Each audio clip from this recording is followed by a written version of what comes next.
On this episode of Paint Society, I'm going to do something I've never done before on my YouTube channel.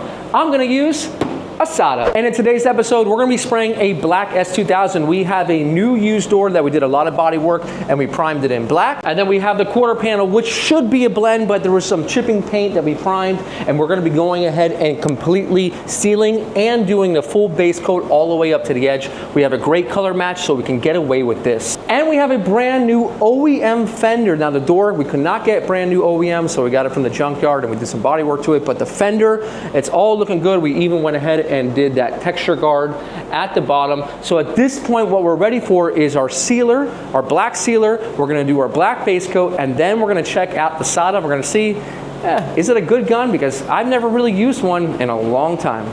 All right, we're all ready for sealer. And how are you guys liking the commentary while I'm painting? I couldn't do that without the mask before.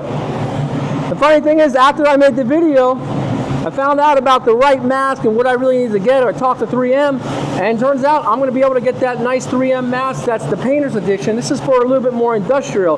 Granted, it's perfect, it still works, but I'm going to get the right one, so when I'm doing the videos, you guys see exactly which one you're going to need. Ion Star, after you tack rag it, ready for sealer. We're going to start off by laying down our sealer. Sealer is a thinned out primer. I like to put a sealer down first on everything. It connects all the edges and it allows for our base coat to lay down nice and smooth. Without a nice smooth substrate, something like sealer, if you haven't prepped your primer properly, if you don't have the undercoats done properly, you will not have a smooth base coat. I read a comment of mine that some guy says he primes, he puts base coat in clear, and it comes out perfect. I don't know how that happened, but you always gotta sand your primer. Maybe he meant sealer. I don't know. So we'll get all our edges done, and we can move on to our quarter panel. Very nice. We're gonna start off at the bottom here. We're gonna work it all the way up and around. This is generally a small car. It reminds me of the Miata, actually. I painted so many of them. I can't even tell you how many of these I painted because I don't know. But they're always a pleasure to work on because they come out so good when they're done. And generally, they're not too big to have to do a full paint job on. All right, very nice. And for the customer, we're just gonna go ahead and clean up the inside of this door so when he opens up the door, it's all nice and shiny. We'll carry along to the top portion. This door was a little bit wavy. It had some prior repair on it when they got it from the junkyard. So we really took our time to get this thing dialed in. I'll put some glaze on the whole entire thing. I blocked it out. I really spent a lot of time blocking it out, getting it all nice and smooth. Then we put some polyester primer on it. And then after the polyester, we blocked that out again. And we primed it in a black urethane. And this thing is gonna be really nice when it's all done. Sealer's all flashed off. It's been 20 minutes. Looking nice and smooth. We're ready to hit up the base coat. I'm using the same exact spray gun, NH547. This is like a solid black, Berlina black. We're gonna go ahead with full coverage, full paint, 2 coats. Let's go ahead and spray it down. And yeah, I was watching my buddy Candyman make a video about water base and how ugly it can go on. It can look full of dirt and orange peely, and then it kind of just all smooths out. And that's the thing about base coat. I mean, a little bit in solvent, you'll get the same thing.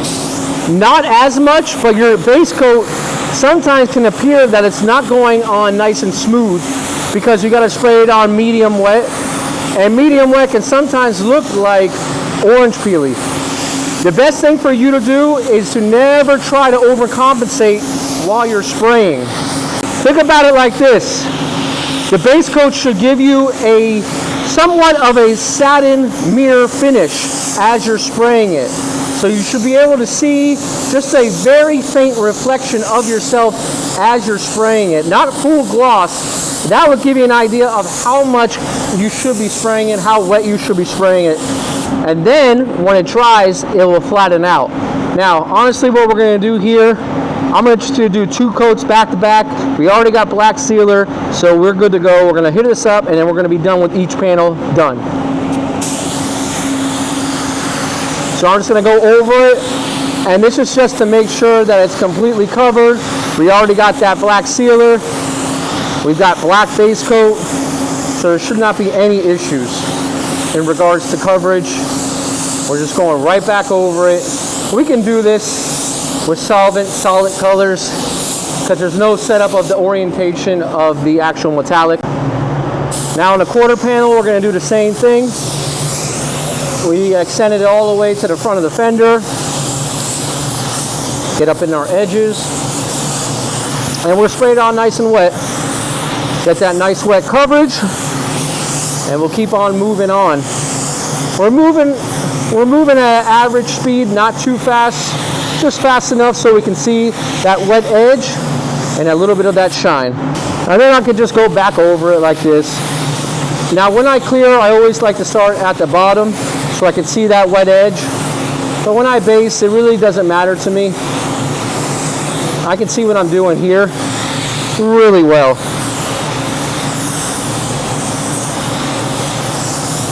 Keep it moving here. One more down here. And we're good. Already got one coat. We'll go ahead with the second. Just laying it down, nice and medium wet. This base coat, I really like it by Sickens. A lot of you guys are using it. And you go back and watching some of the videos. I'm learning as I go too. There's some things I do differently than what I did in the beginning. So if you watch an old video and you're kind of scratching your head, I may have changed things around a little bit. After 20 minutes, you can see how nice and slick that is. This is the perfect finish that you want for your clear coat to lay down on. Since we had a solid black color, we have sealer underneath, we could do that back to back. We're ready for our SATA. Let's go ahead and take a look. That base coat is looking good and we're ready for clear. Now, let's be honest, never really been a fan of SATA since I tried about 8 years ago in the beginning of my YouTube channel. For me, particularly, it doesn't fit my spraying habits. It was too much of a fire hose. I was using the SATA 4000 at that time and I ended up selling it. Haven't looked back, seen me using different guns on the channel. SATA's never been one of them. But with the introducing of the Jet X, let's see if it's gonna fit my needs. I've heard good and bad about the gun, so let's go ahead and unbox it and see what it has to offer. And there's the seal, brand new. Oh, look at that. Sure is a nice looking gun, I will say. It sure is a nice looking gun. And of course it comes with the Atom X Pro and it has some other accessories we can use. I selected the eye pattern with the 1.3, kind of like that eye pattern, more traditional. At first glance, it fits into my hand pretty well. One thing I've really never been a fan of is the actual fan pattern on the side. I've always liked it up top. But since they have the gauge here, then I can see why they're still doing that. Now I've had different fan controls on different SATAs in the past and they end up breaking. And that's the issue we've had with SATA, is just parts do break. But looking at it and feeling it, it's much lighter than what I've ever used from a SATA before, which is a big plus for me. And if we open up the air cap and take a look at the fluid needle, you can see it's a different design than I've ever seen before from any sort of spray gun. So that's pretty promising when it comes down to the atomization. I'm really curious to see what it can do in the spray booth when it comes down to clear coat. And again, I chose the 1.3 because I think that's a good overall spray fluid tip for clear coats. It's not too big and it's not too small. It's a good overall spray tip. And as for that adapter, I use these because they're high flow. They're 70% more flow and they're pretty cheap. I got them on Amazon. You can see how the opening is much bigger and that should fit right onto the edge of here. Now the one thing that I kind of don't always like is a spinning adapter here. The swivel, it's not as swivelly as, let's say, the Harbor Freight one, which was super annoying, but I don't like it too much. It seems like the air pressure will be controlled by here, which I'm a big fan of, and it seems rigid enough that I'm not going to hit it. On some of the spray guns, the bottom of your hand will alter and hit the air control, so we'll see how that fares in the future. Protective case right here, and then a protective little cover here, and take a look at that. From what I hear, you can use this in bar and PSI, so we'll take a look at that and see how we can change it. We'll get it set up with our PPS adapter. We're ready to hit the booth, but before we do that, I'm going to set up my fluid the same way I can set up all my spray guns, which I back it up almost all the way. I pull the trigger and then I turn it in until it stops, and when it stops, it's at wide open. So at this point, I like to keep all my guns at wide open, and then I'll take my fan, make sure it's wound all the way open, and then we can make our proper adjustments from here. Now this Atom X Pro gauge is pretty cool. When you hit the air, we're able to set it to PSI. You can do some, to set it up, you gotta tap it and move it forward, backwards, and we have a whole bunch of settings in there. So we're gonna try around 22 PSI and see how that works. Let's start over at the fender. All right, here goes 8 years. Wow. This is not like the Satas I remember. I'll say that much. Someone told me that I was gonna like it because it kind of sprays like the WS400, where it's kind of like elegant and smooth and got a soft pattern. And I'm kind of feeling it right now, to be honest. The fan's not super huge, but it's dialed in enough from factory that it's all it really needs. And the thing with me, guys, is if I like something, you're gonna see me use it on a channel, even if I'm not making a video about it. You're gonna see it, because if I like something and I'm getting good consistency from it, I'm gonna keep using it. And right now, I think I'm feeling this right now. Nice and soft, nice and smooth. Effortlessly breaking up this clear coat. That's what I love, making videos about products that no sponsor is paying me for. I'm just here trying it out. Granted, I've not heard good things about the build quality of the spray gun. I've already heard a little bit of a horror story about this gun. I cannot say anything about the build quality yet. I will say it is much lighter than my WS400 Series 2. I feel it is, at least. But I do like the way my WS400 Series 2 feels in my hand. I'm going to say that right now. But in any product I ever used in my life, I've always have to give it time. I always have to give it time before I fall in love. Nothing I've used I really love right off the bat. It always takes a little bit of time to kind of get in your groove, you know what I mean? It's like when you date a woman, you never fall in love with her right away. It kind of takes time. I'm going to lay some clear in here just because I want it to be nice and smooth. Why not? And then our gas cap. Finish things off here. That's looking good. And first coat, it's got a little bit of texture. It's not because of the gun, it's because how I want to spray it. The second coat, I'm going to lay it down a little bit wetter. But these Hondas aren't perfectly smooth from factory. I just want this thing to look factory, have a little bit of peel in it, like the factory comes with. And I'll tell you something, cameras make everything look good. I watch so many YouTube painter videos, it's hard to really tell what's good and what's not, because even my work, that camera make me look really good. I mean, that is a nice shine for a first coat. But let's give this about 10 minutes and come back in here and lay it down a little wetter.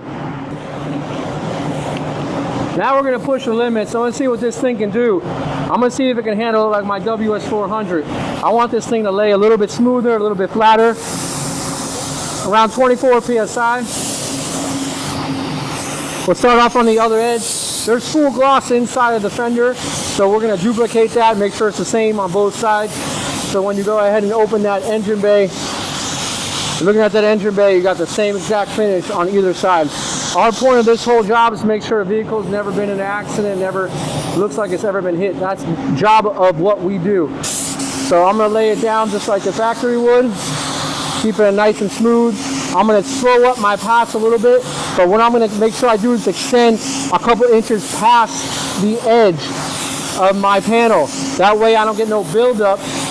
It doesn't build up on the edge there. If you have a bad habit of stopping at that edge, you're going to have a habit of building up that edge.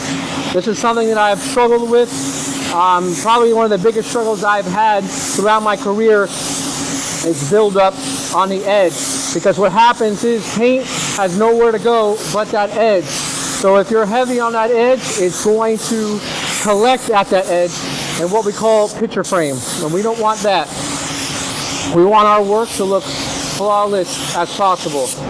That looks great. We'll hit up this edge in here. This is Thicken's best clear coat product that they have, and it shines like no other. I want all these panels to have the same smoothness, so when it's all bolted together on the vehicle, one does not look smoother than the other, one doesn't have any more texture than the other. So I'm following the same exact process. And I'll say it again, I said on the first pass, this gun is much lighter than any gun I've ever used. That's not cheap. Some of the cheaper guns, they'll be lighter because they're just made out of crappy material or plastics. I'm really liking that, especially when you got a lot of paint. Got about 21 ounces here of paint. Not like it's the world's most amount of paint, but it's the second largest cup that they have. Now I'm gonna lay it down a little wetter. I'm gonna start at the bottom this time. See what I'm doing as I work up. I can see that wet edge a little bit more from the bottom. Put this door down nice and smooth. Remember, extending about a couple inches past each edge so you don't get the buildup. While you're painting, you need to think about all these things. And everything's happening so quick, you don't have time to stop. I keep it moving. I don't really let up on the trigger when I'm at the edge. A lot of people say, how come you don't get runs? Well, every gun's a little bit different, and I do get runs. Like that Iwata, it's a little bit slower. This is pumping it out a little bit quicker, but not like the old style RPs back in the day. Man, those things would pump it out, and you could feel it. You could feel it coming out of the gun. You had to move. Beautiful. Really like the control of it. A beautiful control. Really hoping the rumors aren't true about it not holding up well. I really like the way it sprays. This is 20 minutes after second coat. Man, I am impressed. I am impressed. I'm not impressed that it looks good. I'm impressed at how easy it was to spray. I know anything I paint with the right knowledge, it's gonna come out good. But I want to see how well that gun atomizes the clear. Check that out. That is beautiful. Door too. Door is beautiful. Absolutely stunning. Wow. I'm telling you, I did not want to like this gun. I did not want to like this gun because I never have no SATA on the page, on the channel. Never have a SATA on the channel for a reason. But I got to hand it to them. This is a great gun. But is it going to last? Because I've been hearing a lot about build quality with SATAs. And I'm going to put this thing to the test. I'm going to run it through. You're going to see it on the channel now. And I'm going to run it through the paces and give you the honest opinion about how I feel about this gun. Not after the first time. And this is some good clear. You could spray this stuff out of like a cheap spray gun. It's going to come out beautiful. So we're going to put it through the paces of normal collision every single day. Stay tuned on the channel. You're going to see a lot more of it. And that's a beautiful finish. And if you watch my last video, I refuse to be hard-headed moving forward on the channel about certain products. So I'm willing to give everything a new try and a new chance, and that looks really good. So we're interested to see how it looks all back together. We'll hand this on to Juan. He'll get it all back together, and we'll check it out. Guys, this is Brian from Paint Society reminding you, don't overthink it. It's just paint. I'll see you guys on the next episode.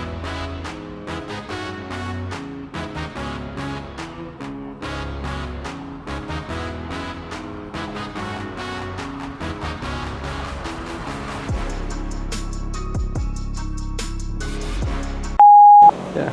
Is it recording? I'm going to use a SATA. I'm going to use is when you're going to throw it. I'm going to use a SATA. I'm going to use a SATA. I'm going to use a SATA. I think that's the one.